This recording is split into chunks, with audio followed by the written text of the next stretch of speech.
There's a new power rising, a silent force that's set to redefine, well, everything. Our lives, our work, our entire future. We call it artificial intelligence. But as this revolution unfolds, a really chilling question starts to emerge. Are we just witnessing progress, or is history repeating its darkest chapter? AI is changing the world, but who is truly profiting? That one question, it's the key to this whole thing. Because behind all the sleek promises of progress, there's a hidden story. A story of power, of resources, and a global system that looks, well, eerily familiar.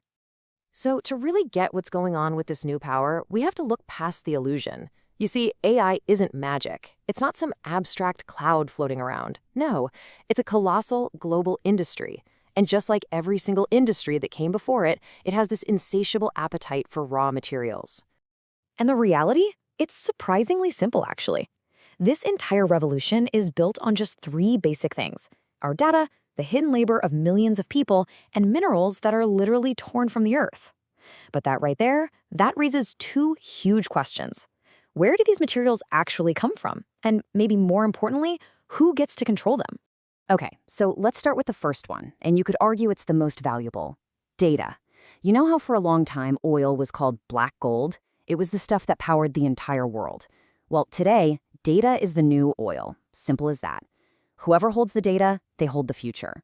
And this has led researchers to come up with a brand new term for it: data colonialism. And this is where the parallel gets really clear.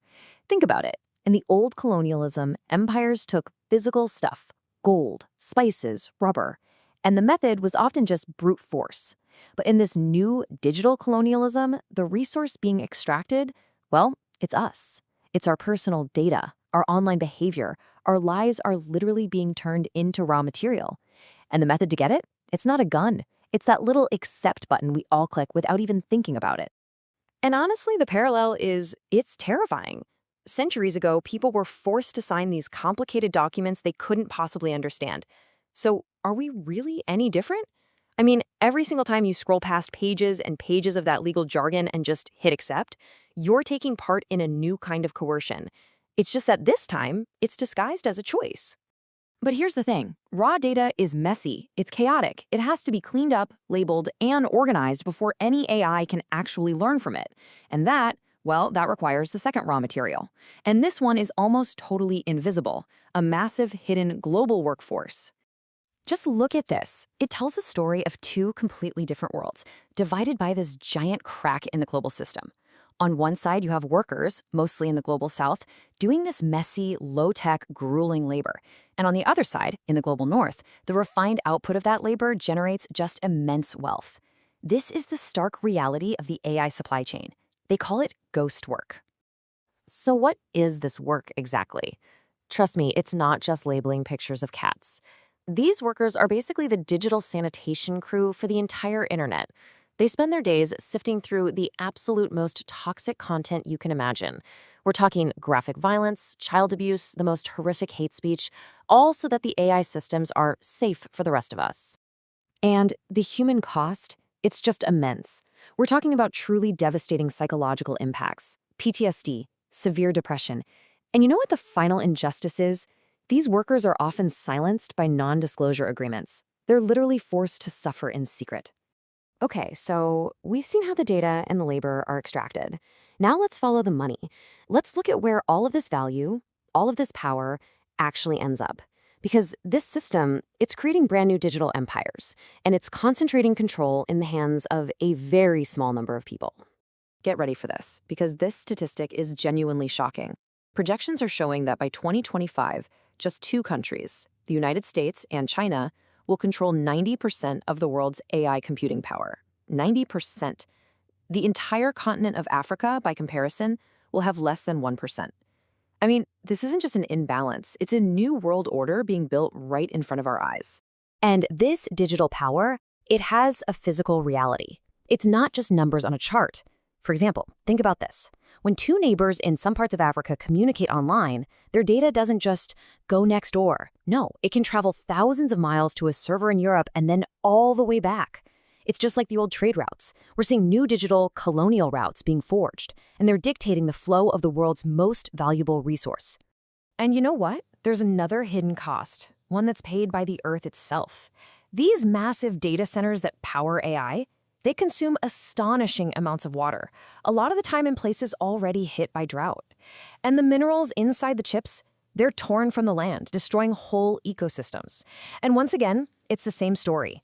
The benefits flow to one side of the world, while the scars are left on the other. So let's ask the big question. If nothing changes, what does the future actually look like? Let's fast forward a bit, say to the year 2035. The picture that starts to emerge is, well, it's a world that's permanently divided. This timeline really lays it out clearly. Right now, today, many nations in the global south are basically suppliers of the raw materials, the data and the labor. But by 2035, that could harden into a state of permanent dependency. A world where a few nations create and control all the AI, and the rest of the world just consumes it, with little to no say in how it's governed or even how it's used. But listen, this threat goes even deeper than just economics. Researchers have a name for it: epistemic violence. And here's what it means. Think about it. An AI that's trained mostly on Western data is naturally going to reflect a Western worldview, right? It's going to prioritize Western history, Western culture, Western values. So what happens to local languages, to different histories, to unique identities? They're at risk of being slowly eroded, just overwritten by a single dominant digital culture. And all of this, it brings us to a fundamental crossroads. We are genuinely faced with a choice about the kind of future we want to build with this incredibly powerful technology. So here's the crucial point, right? When you look at the extraction of data, the exploitation of labor, and this massive concentration of power, can we really confidently just call this innovation? Or are we witnessing the birth of a new, more subtle form of colonialism? So we have to ask the question, is this progress? Or is it a new kind of exploitation? Honestly, the answer to that is going to define our future. And it's a conversation that we all need to be having. So let us know what you think. Share your perspective in the comments below. And if you want to keep exploring these critical questions about AI and the future of our society, make sure you subscribe to the channel. We'll see you in the next one.